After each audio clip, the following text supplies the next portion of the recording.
Ito na ang pinakatipid at pinakasulit na pansit palabok na magagawa mo. Syempre, sa hirap ng panahon ngayon, di natin maiiwasang magtipid paminsan-minsan. Kaya heto, gumawa ako ngayon ng tipid version ng pansit palabok. At kahit nga tipid version nito, hindi pa rin natin yan titipirin sa sarap. Bali, ang gagamitin nga pala nating noodles dito is itong pansit bihon na ginagamit din sa paggawa ng pansit gisado. Pwede din po kayong gumamit dito ng mas matatabang noodles, guys, kung yan po ang mas preferred ninyo. Kahit naman po maging palabok or malabon itong lulutuin natin, iisa lang din naman po ang magiging lasa nito. Nagkakatalo lang po talaga yan sa noodles na ginagamit natin. Bali, ibababad ko lang muna po pala itong bihon noodles ng 2 oras hanggang sa lumambot at maghiwa-hiwalay ang strands nito. Ginagawa natin ito para hindi na natin pakuluan pa itong mga noodles. And habang nakababad ang mga noodles, ay magpiprito naman ako dyan ng 2 balot ng tinapa. Kung medyo malapit-lapit ka sa paggawaan ng tinapa, abay swerte mo dahil makakabili ka na ng medyo mura-murang tinapa. Priprituhin lang natin itong mga tinapa ng 1 to 2 minutes per side hanggang sa maluto.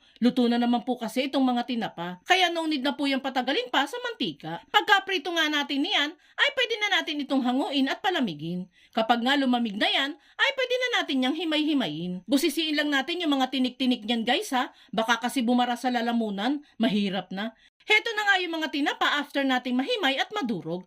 Proceed na ulit tayo sa pagluluto. Dito nga sa ating lutuan ay naiwan yung mantikang pinagprituhan ng tinapa. Yan na lang din po ang gagamitin natin sa pagigisa dahil nandyan po ang lasa ng tinapa. Kapag mainit na nga ang mantika, ay pwede nang igisa dito ang bawang. Uunahin ko lang po ang bawang dito para mas matusta natin ng bahagya ang mga ito. Then pag halfway brown na yan, ay pwede na nating isama sa paggisa ang sibuyas. Igisa lang natin yan hanggang sa lumabas na ang aroma ng ginigisa. Then saka ihalo dito ang hinimay na tinapa. Ito kasing tinapa talaga ang siya magdadala ng flavor ng ating gagawing palabok. Kaya hindi pwedeng mawala yan, guys. At kung nakaabot ka sa part ng video natin ito, it means na interesado ka sa pansit palabok recipe na sinishare natin ngayon. At kung sakali pong magugustuhan mo ito, pwede po bang pusuan mo naman ang video natin? At mag-iwan ka na din po ng comment na, "Yummy pansit palabok!" Maraming salamat po. Pagkagisa nga natin dito ng tinapa, ay siyang sunod naman ng mga pampalasa. Maglalagay lang ako dyan ng 3 kutsarang patis, paminta, at 1 pirasong shrimp cubes. Magdadagdag na lang po tayo mamaya ng pampalasa kapag sa tingin natin ay kulang pa. Haluin lang natin yan saglit at saka naman tayo maglalagay ng pampakulay sa ating palabok.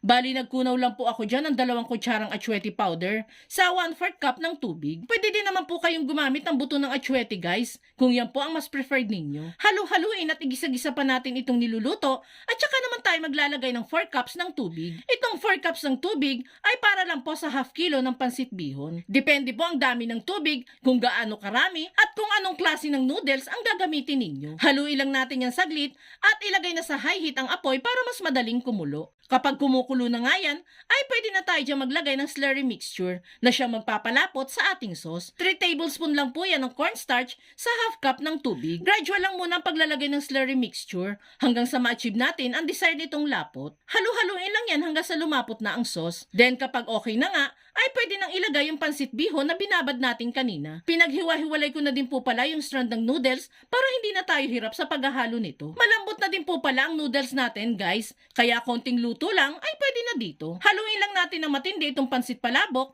hanggang sa magsama ng maigi ang noodles at sauce dito. Lagay na din pala natin dyan sa low heat ang apoy para mas maluto nating maigi itong palabok. After nga na 7 minutes sa paghahalo dito, ay natuyot na yung sauce natin at humalo na ding maigi sa ating noodles. Kapag ganyan na nga ay maglalagay lang tayo ng spring onion dito at haluin muli sa huling 1 minuto. And there you have it, guys. Ready to serve na itong budget-friendly palabok recipe natin. Bali, maglalagay lang po ako dyan ng mga pang-toppings natin, which is optional lang naman po. Nasa sa inyo naman po yan kung maglalagay kayo or hindi na. And since kami naman po ang kakain nito, lalagyan ko lang po yan ng nilagang itlog, durog na chicharon, at sprinkle lang natin ng spring onion. Sasamahan na din natin yan ng kalamansi para mas masarap. Kaya kung super love ng pamilya mo ang pansit palabok at the same time ay nagtitipid din kayo, this palabok recipe is for you. Kaya itag mo na din ang buong pamilya at barkada na mahilig sa pansit palabok at subukan nyo na rin gumawa nito.